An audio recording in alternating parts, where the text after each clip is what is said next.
ভাই আজকে আমরা যে বিষয়টা নিয়ে আলোচনা করতে চাচ্ছি সেটা হচ্ছে একটা এসপ্রেসো টেস্ট কেন টক হবে কেন বিটার হবে। এখন এসপ্রেসো যেহেতু বলে ফেলছি তার মানে বুঝতে হবে যে এসপ্রেসোটা আসলে কি, কোথা থেকে আসছে বা এসপ্রেসোটা কি কি ইনগ্রেডিয়েন্টসে তৈরি হয়। একটা এসপ্রেসো তৈরি করার জন্য আমাদের প্রথমে লাগবে কি কফি বিনস। তো আমরা প্রথমত জানবো কফি বিনস কত প্রকার। ওয়ার্ল্ড ওয়াইডে 4 প্রকার কফি বিনস, অ্যারাবিকা, রোবাস্তা, এক্সেলসা, লিব্রিকা, লাইব্রিকা, যেটাই বলি অ্যাজ ইউজুয়াল।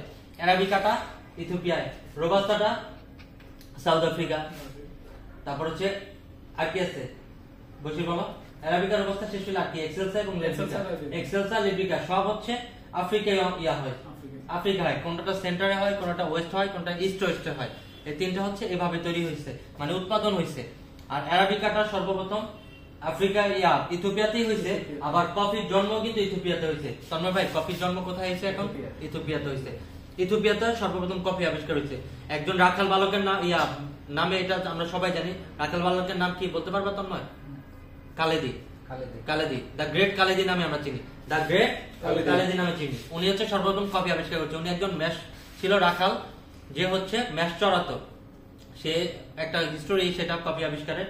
সে হচ্ছে ছাগল চড়াতে গিয়ে দেখে যে একটা কয়েকটা ছাগল তার হচ্ছে বেশি মানে এনার্জেটিক ফিল করতেছে, কয়েকটা ছাগল খুব মানে ক্লান্ত ফিল করতেছে। তো সে চিন্তা করলো সবগুলো ছাগলকে আমি সবকিছু একই খাওয়াই, একই পরিমাণ রাখি, সব একই জায়গার মধ্যে ঘুরতেছে, তাহলে এগুলো এনার্জেটিক কেন? সো পরের দিন সে আইসা করছে কি ওইটাকে সে ডিসকভার করার চেষ্টা করছে। সে দেখে কিছু ছাগল হচ্ছে তোমার একটা গাছের নিচে থেকে পাকা ফল পড়ে আছে, ছাগল তো সবই মুখে দিচ্ছে, সে ফলগুলা সে উঠায় নিচ্ছে, মুখে খাচ্ছে, চাবাচ্ছে। সো যে যে ছাগলগুলা মুখে নিয়ে চাবাচ্ছিল এবং খাচ্ছিল সেসব ছাগলগুলা এনার্জেটিক ফিল করতেছিল। তো কালিদি চিন্তা করলো এটা আসলে কি, যে ছাগল খাচ্ছে সেই ছাগলটা এনার্জি ফিল করতেছে, তাহলে ও চিন্তা করলো যে আমি এটা খাই। সে এটাকে সুন্দর করে প্রসেসিং করে শুকায়, আর সে প্রথম অবস্থায় এইভাবে জাস্ট যে কফি যে বিনসটা আছে এটাকে আরো কাঁচা অবস্থায় সবুজ থাকে, সেই বিনসটাকে সে নিয়ে মুখে দিত, টেস্ট করতো। এটা হচ্ছে ভাজা যেটা রোস্ট করে, একটা টেস্ট করেন তন্ময় ভাই, দেখেন এটা টেস্ট কেমন। বাইট করলে একটা কি ক্রিসপি ক্রিসপি সাউন্ড আসে এবং একটা কি ফ্লেভার আসে, ফ্লেভার আসতেছে না কফির। আমরা এই কফির ফ্লেভারটাকেই অরিজিনাল কফির ফ্লেভার বলি। এই যে দেখেন বীজটা ভাঙার পর কিছু বীজের সাথে কিসে আসছে, কিছু খোসা আসছে, এটা হচ্ছে কফির। তাহলে বুঝলাম যে চারা থেকে। এই যে দেখেন ভিতরে আরেকটা পার্ট আছে। আমার হাতে যে বীজটা আছে সেটা হচ্ছে অ্যারাবিকা বিনস। আমি অ্যারাবিকা বিনসটা কিভাবে বুঝবো? অ্যারাবিকা বিনসটা হচ্ছে গোল হবে, আর রোবাস্টাটা কি হবে? আঁকা বাঁকা হবে, একটু লম্বা হবে। অ্যারাবিকার তুলনায় এটা গোল এবং হচ্ছে ছোট। আমরা কি এটা অ্যারাবিকা বিনস হিসেবে বুঝে ফেলবো। তো একজন বারিস্তা কিন্তু দেখে বুঝতে পারবে যে এটা কোন বিনস আমরা ইউজ করতেছি।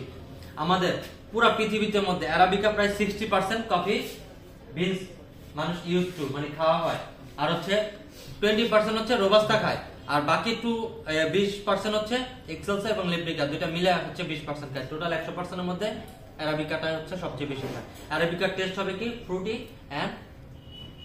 এন্ড কি সুইট এন্ড ফ্রুটি হবে। রোবাস্তা টেস্ট হবে বিটার এন্ড স্ট্রং। এক্সেলসা লিব্রিকা ওই দুটো হচ্ছে ফ্রুটি, বাট হচ্ছে অ্যারাবিকা রোবাস্তার তুলনায় লাইট হবে, এবং অ্যারাবিকা রোবাস্তার তুলনায় একটু লাইট হবে।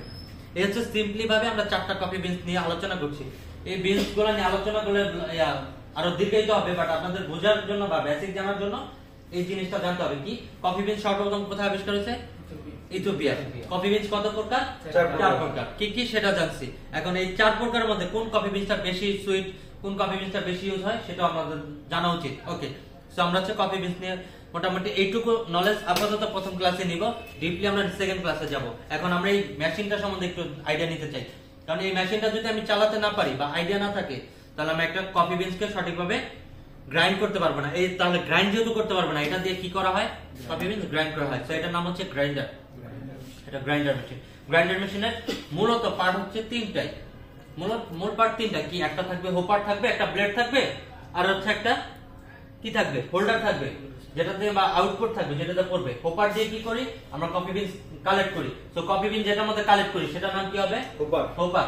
এখন হোপারের কোয়ান্টিটি কোনটা 2 কেজি, কোনটা 3 কেজি, কোনটা 5 কেজি হতে পারে। Quantity doesn't fact. ফ্যাক্ট হচ্ছে যে আমার এসপ্রেসো কালেক্ট করার জন্য যে জিনিসটা গ্রাইন্ডারের উপর থাকে সেটার নাম হচ্ছে হোপার।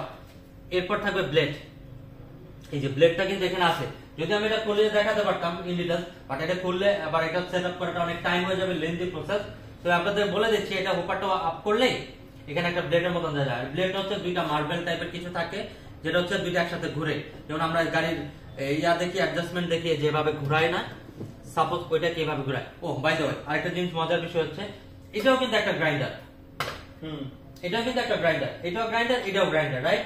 তো কারো কাছে যদি এত কমার্শিয়াল স্পেসে গ্রাইন্ডার না থাকে, সে বাসায় বসে এই গ্রাইন্ডার ইউজ করতে পারে। তো আমাদের কাছে গ্রাইন্ডার অ্যাভেলেবেল আছে। কেউ যদি চায় যে সে একটা বাসায় বসে বসে কফি টেস্ট নিতে পারবে, সেই গ্রাইন্ডারটা ইউজ করতে পারে। এটা হচ্ছে হ্যান্ড গ্রাইন্ডার বলি আমরা। আমাদের যে ব্লেড করা আছে 1 2 3 4 5 6 ছয়টা ব্লেডের মধ্যে আছে, যেমন আমরা টিমার ইউজ করি ব্লেড চেঞ্জ করে, তো এই ব্লেডের এটার মধ্যে আছে। এইটা আমরা হচ্ছে একটা কফি বিনসের জন্য আমরা জানি 18 থেকে 20 গ্রাম কফি বিনস লাগে অ্যাকচুয়ালি, 14 থেকে 18 এর জন্য, 14 থেকে 18, কোন কোন ক্ষেত্রে 18 থেকে 20 গ্রাম নেয়। তো আমরা এটার ডিটেইলস আলোচনা আসছি, বাট আমাদের কাছে গ্রাইন্ডার আছে, মকা পট আছে, আমাদের কাছে হচ্ছে হট পট আছে, আমাদের কাছে পিচার আছে, মানে কফি রিলেটেড যত কিছু আছে আমাদের থেকে আপনারা কালেক্ট করতে পারবেন। যারা হচ্ছে আমাদের কাছ থেকে নিতে চান, এটা যোগাযোগ করতে পারেন আমাদের ভিডিওর মাধ্যমে। তো আমরা আরেকটা বিষয় যেটা আমাদের ক্লাসের মধ্যে আসতে চাচ্ছি, সেটা হচ্ছে এটা কি ব্লেড থাকে। তো একটা এসপ্রেসো বানানোর জন্য আমার কফি বিনসটা কি পরিমাণ গ্রাইন্ড করতে হবে, সেটাও কিন্তু আমার জানার একটা ইস্যু আছে। আমরা কফি বিনস যদি গ্রাইন্ড করি, সেটা কি পরিমাণ থাকবে বলেন তো, মানে কেমন হবে সাইজটা? সিঙ্গেল শট না ডাবল শট? না, দুইটার জন্য আমি কফি বিনসটাকে গ্রাইন্ড করব, সেটা সাইজ কেমন হবে? ফাইন হবে, মিডিয়াম হবে, নাকি আচ্ছা আপনার ক্রস হবে? কোনটা ফাইন হবে? এসপ্রেসোর জন্য ফাইন হবে, এসপ্রেসোর জন্য আমরা ফাইন নিতে হবে। তো আমার এখানে সেটআপ করা আছে কি, আমার সেটআপ করা আছে 0.0 দেওয়া আছে, তার মানে হচ্ছে আমার এটা আচ্ছা মিডল পয়েন্ট আছে। আমি যদি এটাকে ফাইন করতে চাই, তাহলে কি করব? এটাকে -25 এ নিয়ে আসলে এটা আরো ফাইন হবে, মানে কি আরো চিকন হবে, এটা চিকন হবে। আর যখন আমি এটা 1 এ নিয়ে আসবো, সেটা আরো মোটা হয়ে যাবে। তো আমাদের কফি এসপ্রেসো বের করার জন্য এটা কি লাগবে? ফাইন করে নিতে হবে। বাট আমরা যদি একটা B60 কফি তৈরি করি, একটা ক্যামেক্স কফি তৈরি করি, একটা কালিতা কফি তৈরি করি, সেক্ষেত্রে আমাদের কফি বিনসের সাইজটা হবে অবশ্যই কি ক্রস, মিডিয়াম ক্রস, কারণ আমার তখন সাইজটা বড় করতে হবে। এখন এটা হচ্ছে ব্লেডের মেজারমেন্ট করে নাও। এরপর কি আছে? একটা ডিসপ্লে আছে আমাদের, ডিসপ্লেতে সিঙ্গেল শট দেওয়া আছে, ডাবল শট দেওয়া আছে। এজ ইউজুয়াল আমরা জানি বাংলাদেশে একমাত্র আছে যেখানে হচ্ছে সিঙ্গেল শট আর ডাবল শট ইউজ করে অ্যাকচুয়ালি। বাট ওয়ার্ল্ড ওয়াইডে যদি আমরা হচ্ছে প্রফেশনালি কাজটা শিখছি, ওয়ার্ল্ড ওয়াইডে সব ক্ষেত্রেই কফি বিনস নেওয়া বা গ্রাইন্ড করার দুইটা রেশিও, একটা হচ্ছে 1:2 অথবা 1:3। 1:2 কোনটা? 1 গ্রাম কফি বিনসের জন্য 2 গ্রাম পানি, যেটা সৌদি আরবে সবচেয়ে বেশি করে। আমরা সবাই সৌদি আরব যাচ্ছি, সৌদি আরবের রেশিও হচ্ছে 1:2। তো আমি যদি 1 গ্রাম কফি বিনস নেই, আমার পানি লাগবে 2 গ্রাম। ওকে, 2 গ্রাম পানি লাগলে আমার কি করতে হবে? যদি আমার একটা কফি বানাইতে হয়, এসপ্রেসো বানাইতে হয়, আমরা কফি মানে হচ্ছে এসপ্রেসো এখানে। আরেকটা বিষয় হচ্ছে আমরা যদি কফি বলি, সেটাই এসপ্রেসো, আর একটা এসপ্রেসো ছাড়া কোনো কফি হবে না। যদি কফি না হয় এসপ্রেসো ছাড়া, যদি এসপ্রেসো ছাড়া কোনো কফি হয়, সেটা অন্য নাম হয়। তো আমরা সব সময় বাইরে যেতে যাচ্ছি, সৌদি আরবের রেশিও হচ্ছে 1:2। আর আমরা জানি একটা সিঙ্গেল শটের ডাবল শট যেটাকে আমরা বলি, ওরা হচ্ছে সিঙ্গেল কাউন্ট করে। ডাবল শটের জন্য একটা কফি বিনসের গ্রাইন্ড কতটুকু লাগবে, মানে কত ml লাগবে, কত গ্রাম লাগবে, সেটা জানা দরকার। ওকে, একটা ডাবল শট এসপ্রেসোর জন্য কত গ্রাম কফি বিনস লাগবে কে জানে? 14 থেকে 18 গ্রাম, রাইট? 14 থেকে 18 গ্রাম কফি বিনস প্রয়োজন হবে। সো ওদের রেশিও যদি 1:2 হয়, তাহলে আমাদের 18 গ্রাম কফি বিনসের জন্য আমার লিকুইড মানে এসপ্রেসো কত ml বের হবে? 36 বের হবে। আরেকটা আছে ইতালিয়ান ফরম্যাট ইউজ করি, ইতালিয়ান ফরম্যাট হচ্ছে 1:3 বলে যেটাকে। সো আমার 1 গ্রাম পানির জন্য 3 গ্রাম পানি লাগবে, 1 গ্রাম কফি বিনসের জন্য, সরি 1 গ্রাম কফি বিনসের জন্য 3 গ্রাম পানি লাগবে। সো আমি যদি 1 গ্রাম কফি বিনস নেই, 3 গ্রাম পানি হয়। আমি যদি এটাকে 7 থেকে 9 গ্রাম নেই, 9 এর ট্রিপল কত হয়? 27। আমাদের 30 ml পানি পড়ে, 30 ml পড়ে। এখানে 30 ml পড়ার আরেকটা রিজন আছে, সেটা আমি মেশিনে আসার পর বলবো। এখন গ্রাইন্ডার নিয়ে যেহেতু কথা বলছি, আমরা জানবো যে একটা এসপ্রেসো শটের জন্য 18 গ্রাম কফি বিনস নেওয়া দরকার। কোন কোন ক্ষেত্রে 20 গ্রামও নেওয়া প্রয়োজন হতে পারে, কোন কোন ক্ষেত্রে 22 গ্রামও হতে পারে। এখন আমি যে ক্যাফে শপে বা রেস্টুরেন্টে আসি, তাদের মালিক পক্ষ যদি বলে বা তাদের ম্যানেজমেন্ট টিম যদি বলে আমাকে 20 গ্রাম এসপ্রেসো কফি বিনস নেওয়ার জন্য, আমরা 20 গ্রাম কফি বিনস নিব। রেশিও কিন্তু 1:2 হবে। তো 20 গ্রাম নিলে সেটা লিকুইড বের হবে 40 ml, যেটা 40 ml। ওকে, সো আমরা হচ্ছে এটাকে আমরা ডিসপ্লেতে মেজারমেন্ট করে নিছি। এখন একটা বারিস্তার কাজ হচ্ছে একটা ওয়েট স্কেল থাকবে সব সময়, তার ওয়েট স্কেলটা একটু কাইন্ড, এই ওয়েট স্কেল দিয়ে আগে হচ্ছে তার কি এটার একটা নাম আছে, এটার নাম কি আমি জানি? এটার নাম হচ্ছে পটার ফিল্টার। পটার ফিল্টার সবসময় কি থাকতে হবে? শুকনো এবং গরম রাখতে হবে। পটার ফিল্টার সবসময় শুকনো এবং গরম রাখতে হবে। তাহলে হচ্ছে মিল্কের যে ফ্লেভারটা মিল্ক বল সরি এসপ্রেসোর যে ফ্লেভারটা সেটা একদম প্রপার আসবে। কেন আসবে? কারণ সে হচ্ছে গরমের মধ্যে ভালো এসপ্রেসো ফ্লেভার নিয়ে আসতে পারে। ওকে, আমি অলরেডি আপনাদের কথা বলতে বলতে একটা মানে সেট করে একটা টাচ খেয়ে গেছে আমার হাতে। এটা কিন্তু অনেক গরম থাকে, ঠিক আছে? এটা একজন বারিস্তা ধরা উচিত কতটুকু গরম থাকে এটা জানার জন্য, নাহলে কাজের ক্ষেত্রে সে বুঝতে পারবে না। সো আমরা হচ্ছে মিটার অন করবো এসপ্রেসো নেওয়ার জন্য। আমার হচ্ছে ডাবল পটা ফিল্টার নিছি, এটাকে আমরা ওয়েট করে নিব, ওয়েট লেস করতে হবে আমার গ্রাইন্ড করে। আমি এখন ওয়েট নিতে চাচ্ছি যে আমাদের বললাম 18 গ্রাম কফি বিনস লাগে, তো 18 গ্রাম অ্যাকচুয়ালি লাগে কিনা আমার সেটা জানা দরকার, আমরা কি 18 গ্রাম দিয়ে করি কিনা।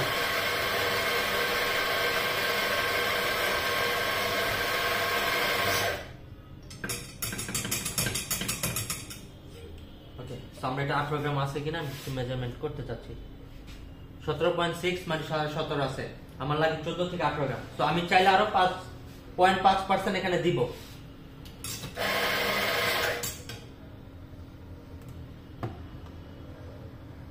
ওকে, একটু কমাই নিলে হ্যাঁ,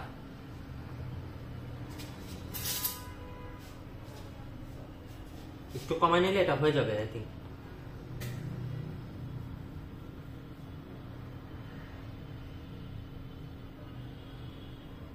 ওকে, সো এই 18 গ্রাম কফি মিক্স ওই কাপটা কই,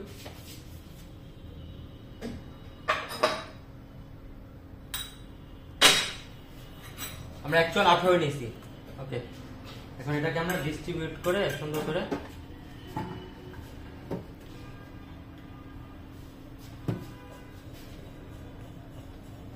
এটা কি করলাম, এটাকে করলাম যাতে কোথাও আঁকা বাঁকা না থাকে। এটা দিয়েও করা যায়, আমার কাছে অনেকগুলো ইনগ্রেডিয়েন্টস আছে, আপনার পছন্দ মতন আপনার যেটা ভালো লাগে সেটা দিয়ে করতে পারবেন, বাট অ্যাকচুয়ালটা করতে হবে। এখন একটা ট্যাম্প করব, এটার নাম কি তন্ময় ভাই? ট্যাম্প। এটা দিয়ে কাজ কি? প্রেসার দেওয়া। প্রেসারটা কতটুকু হবে? কবজি তো কিন্তু কত কেজি ওয়েট হবে সেটা? 14 থেকে 16। কোথাও আঁকা আছে বাঁকা আছে এই জিনিসটা খেয়াল রাখতে হবে। কোথাও বাঁকা থাকলে সেই ট্যাম্পটার এসপ্রেসোটা কি হবে জানেন? এসপ্রেসোটা একটা এদিকেও যাবে আর একটা ওই দিক দিয়ে পড়বে। মানে কি এটা বুঝতে অনেকের কষ্ট হচ্ছে, রাইট? মানে তরল পদার্থ কি করে, তরল পদার্থটা চেক করা দরকার নেই। তরল পদার্থটা কি করে, যেদিকে লিকুইড মানে ঢাল থাকে সেদিকে তো পানি গড়াবে। আমি তো পানি দিতেছি এটার মধ্যে গরম পানি, তো আমার যদি ওই দিক বাঁকা থাকে পানিটা কিন্তু ওই পাশে বেশি পড়বে। তার মানে এক সাইডে এসপ্রেসো বেশি আসতেছে, আরেক সাইডে এসপ্রেসো যাচ্ছেই না। তো আমার এটা ফ্লাশ করে নিতে হবে।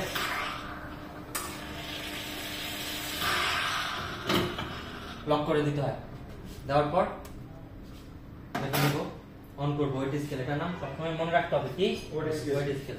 এটা আমরা ডাবল শট দিচ্ছি, রাইট? তো ডাবল শট আমরা এটা পারবো না, এটা হবে না, এটা হবে। এটার জন্য double shot perfect.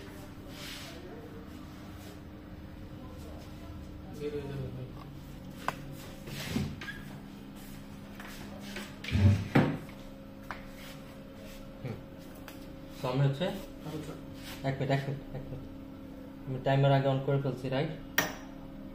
Timer on করে ফেললে আমি তো অ্যাকচুয়ালটা বুঝবো না। না, কিচ্ছু করতে হবে না, একদম অ্যাকচুয়াল ভাবে পড়বে। হ্যাঁ,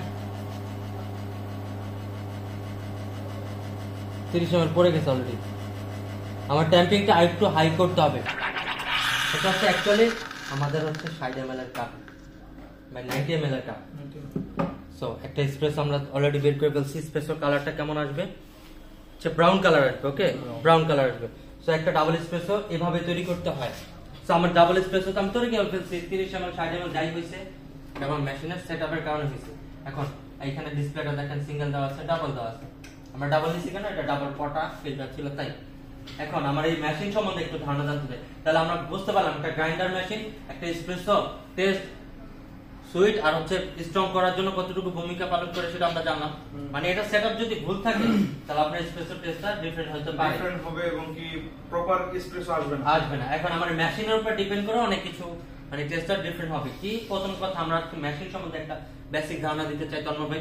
এই মেশিনের কিছু পার্ট আছে যে পার্টগুলোর এক একটার এক এক দাম হতে পারে। তো আমাদের প্রথমে জানতে হবে কি, এটা হচ্ছে কন্ট্রোল মেনু, ডিসপ্লে বা হচ্ছে যেটা বলেন হচ্ছে আপনার কন্ট্রোল বার যেটাই বলে এজ ইউজুয়াল এক জায়গায় এক কিছু বলবে। এটা হচ্ছে কফির একটা মাথা, মানে এসপ্রেসো মেশিনের মাথা, পুরোটা নাম হচ্ছে এসপ্রেসো মেশিন, এটা হচ্ছে এসপ্রেসোর মাথা। তাহলে এটার নাম কি হবে? হেড। মাথা মানে গ্রুপ হেড। এটা কি দুই সাইডে দিকে আছে, এটা বাইরের দেশে আপনারা ভয় পায় না যে এখন ভাইয়া দেখাইতেছে এটা যে মনে করতেছে, তাই বাইরের দেশে কিন্তু একদম গাড়ি ঘোরানোর মতন এরকম পাবেন, মানে চাকির মতন পাবেন যেটা আর কি।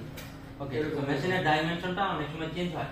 তো আমাদের সিঙ্গেল গ্রুপ হেড এর জন্য আমাদের এটা এইভাবে। তো এটা এই যে ইয়াটা আছে, এটা একটা হচ্ছে হট ওয়াটার ট্যাপ, এটা দিয়ে সবসময় 90 ডিগ্রি থেকে 96 ডিগ্রি হট ওয়াটার বের হবে। এটা জিজ্ঞাসা করতে পারে একটা এসপ্রেসো মেশিন থেকে কত ডিগ্রি পানি হট বের হবে, মানে হট পানির টেম্পারেচার কতটুকু, তখন আমরা কি বলবো? 90 থেকে 96 96 হাইয়েস্ট, 90 থেকে 96 হবে। ওকে, আর নরমালি বললে কোনো কথা নাই, এটাই নরমালি, মানে 90 থেকে 96 ডিগ্রি হট ওয়াটার পানি বের হবে। রাইট কোশ্চেন করবেন, তাহলে আমরা শিখতে পারবো কিছু।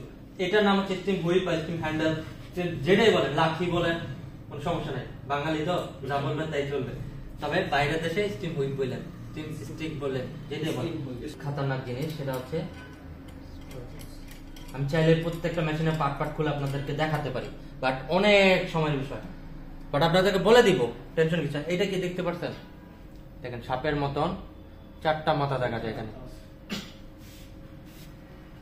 তন্ময়নাকে কি দেখা যায়? আসলে কিছুই দেখা যায় না প্রপারলি। আপনি দেখেন একটু খেয়াল করে, মানে আপনাকে এটা দেখানোর কারণ হচ্ছে এটার যে মানে আপনার ছিদ্রর যে ইয়াটা সেটা কিন্তু খুবই সূক্ষ্ম।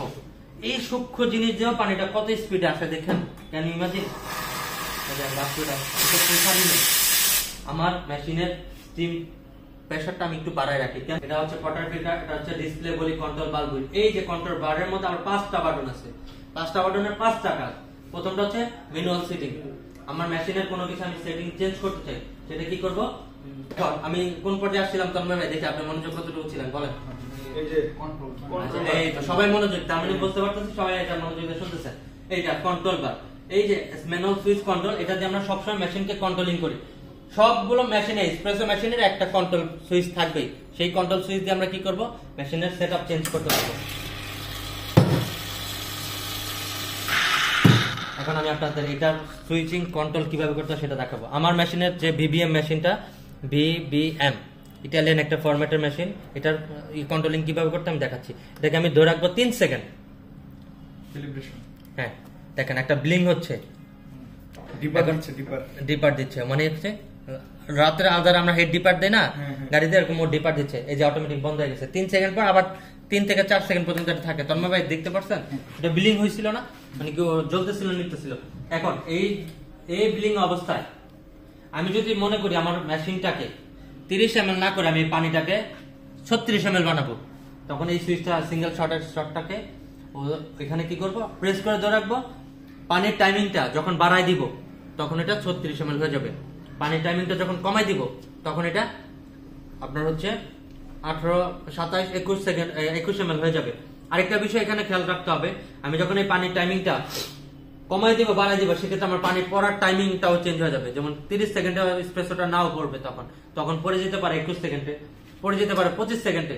কিন্তু আমরা জানি একটা আদর্শ এসপ্রেসো পালানোর জন্য আমাকে কত সেকেন্ড ওয়েট করতে হবে, মানে একটা আদর্শ এসপ্রেসো আসতে কত সেকেন্ড লাগে? 27 থেকে 30, অ্যাকচুয়ালি 25 সেকেন্ড গোল্ডেন শট বলি যেটাকে, ম্যাক্সিমাম 30 আর হচ্ছে মিনিমাম 21, 18, 21। সিঙ্গেল শটের জন্য 18, ডাবল শটের জন্য 21, মানে 21 থেকে 29 এর মধ্যে শটটা পড়তে হবে যেভাবে হোক। তাহলে হচ্ছে কফির টেস্ট, কফির ক্যাফেন, কফির হচ্ছে আপনার অ্যাকচুয়াল তাপমাত্রা, যা যা লাগে একটা কফি, সুস্থ কফি, আদর্শ কফির জন্য সেটা বের হবে ওই 21 থেকে 25 সেকেন্ড 30 এর মধ্যে হচ্ছে একটা কফির টাইমিং, পড়ার টাইমিং। ওকে, সেই ক্যালিব্রেশনের মধ্যে আমাদের যে জিনিসটা সবচেয়ে বেশি প্রয়োজন সেটা হচ্ছে কন্ট্রোল সুইচটা কিনা, আমার পানির ফ্লোটা কতটুকু রাখবো, পানির প্রেসার রাখবো। এই যে প্রেসার আছে, এটা আমরা যে পানিটা আসে না, পানিটা আসে কোথায় গিয়ে জমে? এই যে দেখেন এখানে 2টা মিটার আছে, 2টার মধ্যে বার লেখা আছে। এই দেখেন এটা আমি যখন ছাড়বো, এই স্টিমটা ছাড়বো, এই যে প্রেসারটা কি হবে, এটা কিন্তু আস্তে আস্তে ডাউন হচ্ছে। এটা হচ্ছে বায়ুর প্রেসার, বায়ুর প্রেসারটা আস্তে আস্তে ডাউনে দিচ্ছে। আবার যখন এটা দিব, এটা না, এটা হচ্ছে যখন এইটাকে দিব, গ্রুপ হেডে দিব, মানে ওয়াটার ফিল্টার অ্যাডজাস্ট করবো, লাইক এটাকে আমি অ্যাডজাস্ট করলাম। এই যে দেখেন এটাকে ছাড়া মাত্র দেরি মিটার একদম এক টানে উঠে যাবে 8 থেকে 10 এর মাঝখানে বরাবর। দেখেন এই যে এখন এই যে 8 থেকে 10 এর বরাবর আছে তন্ময় ভাই, 8 থেকে 10 বরাবরই থাকবে। আমি এখন সুইচ অফ করে দিলে আবার নেমে যাবে। এটা হচ্ছে পানি পড়ার প্রেসার। এই প্রেসারটা কত থাকবে? 8 to 10 বার। সো আমরা বলতে পারি একটা এসপ্রেসো বানানোর জন্য আমার কয়টা জিনিস স্টেপ বাই স্টেপ ফলো করতে হবে। আমি একদম শর্টকাট বলে দিচ্ছি। সেটা হচ্ছে একটা এসপ্রেসো বানানোর জন্য একদম শর্টলি হচ্ছে 18 গ্রাম কফি বিনস লাগবে, 14 থেকে 18 কেজি একটা ট্যাম্প করতে হবে, কোয়ার্টার ফিল্টার লাগবে ডাবল শটের। দেন ট্যাম্প করার পর আমরা গ্রুপেটা অ্যাডজাস্ট করে 8 to 10 বার প্রেসারের মাধ্যমে 21 থেকে 29 সেকেন্ডের মধ্যে যে লিকুইড রটা বের হবে সেটাই হচ্ছে এসপ্রেসো। তো মেশিন ক্যালিব্রেশনটা মোটামুটি বেসিক ভাবে যা জানা দরকার এইটুকুই। যে সেটআপ করার জন্য আমার হচ্ছে কন্ট্রোল সুইচটা জানতে হবে, তারপর আমি পানির লিকুইডটা কি বাড়াবো না কমাবো সেটা আমি এখান থেকে সেট